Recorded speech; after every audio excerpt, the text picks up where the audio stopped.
How would you feel if you were sentenced to life in prison for committing a crime you were coerced into committing?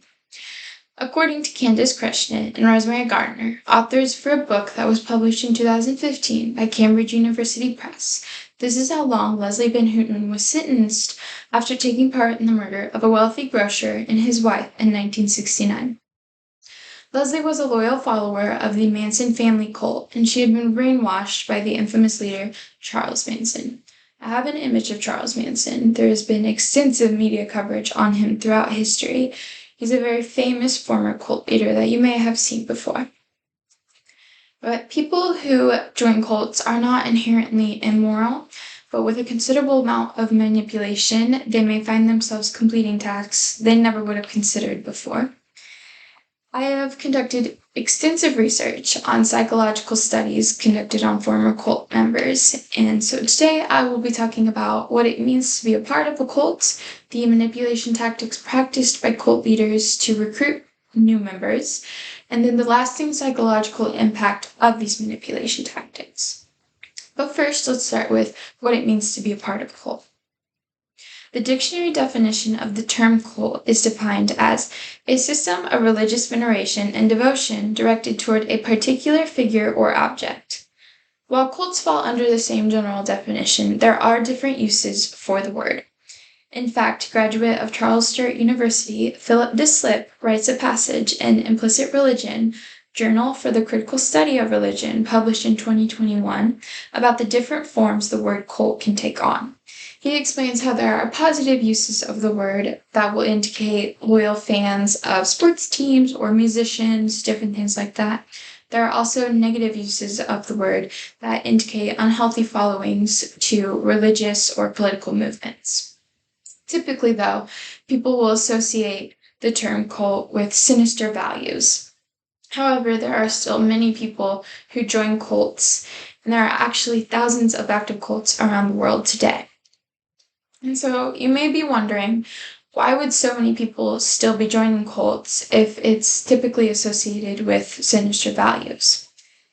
This would be because people don't view it as joining a cult, but rather as joining a tight-knit community.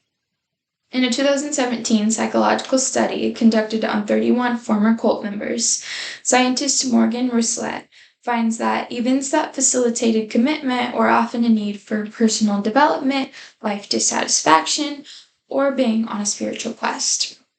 These deceitful communities become attractive because they promote the idea of security and attractive goals that the average person would love to reach.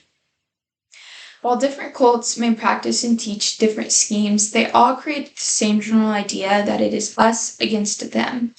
And this specific quality may appeal to people who are yearning for a tighter sense of community. So now that we've talked about what it means to be a part of a cult, we're going to focus a little bit on the tactics used by cult leaders to recruit new members. Cult leaders will utilize many different tactics to manipulate potential members into not only joining their cults, but also engaging in immoral activities once they are part of the cult. According to a 2021 article written for Psychology Today by Stephen Hassan, a mental health professional, the people most susceptible to falling victim to a cult are those with mental illnesses or learning disabilities. Cult leaders will take advantage of these mental deficits, and they will influence them into joining their mission. Then, leaders will engage in love bombing, and they will make it seem as though they have a true sense of care and concern for the lives and the well-beings of these potential members.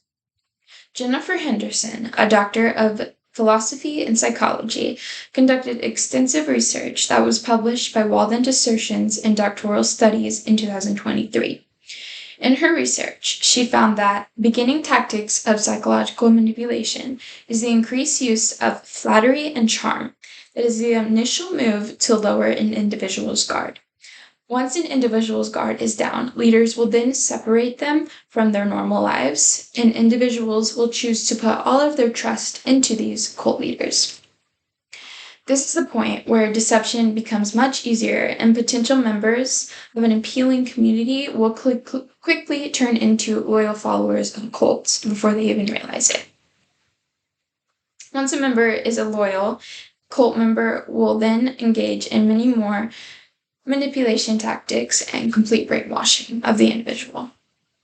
As mentioned previously, Dr. Jennifer Henderson also found in her research that the framework of psychological manipulation includes teaching obedience, altering perceptions of reality, developing emotional dependency, the use of sex as control, consistent oversight, physical abuse, and complete control of daily decisions. Cult leaders can manipulate every aspect of a person's life and coerce them to commit sinister actions just because they were able to convince them that they must be obedient and devoted to the cult in order for the best interest of the community.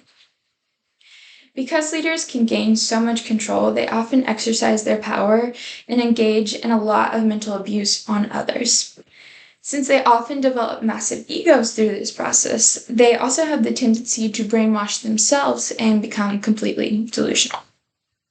Joelle Day, an author for the Cult Education Institute, writes an article in 2020 about how Charles Manson, an infamous cult leader of the Manson family cult in the late 1960s, focused so intensely on his teachings that he himself became brainwashed. Day writes about how Manson became so delusional that he convinced himself the Beatles were trying to send him messages through their self-titled 1998 album.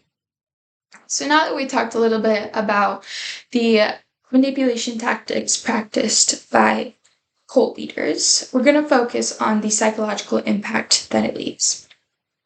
Not only will individuals fall victim to intense mental abuse while in the cults, but they will also suffer from the psychological trauma years after leaving the cult.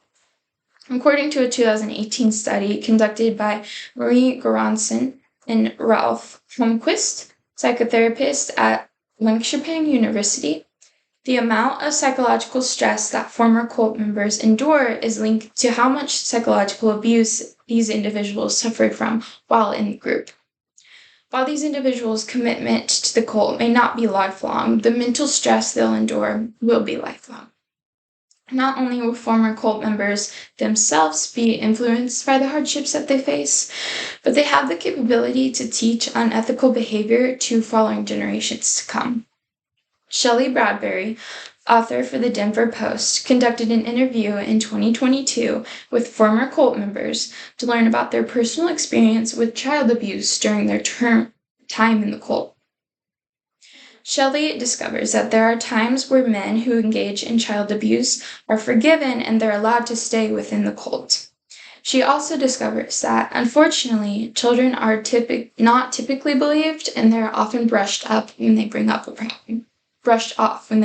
problem.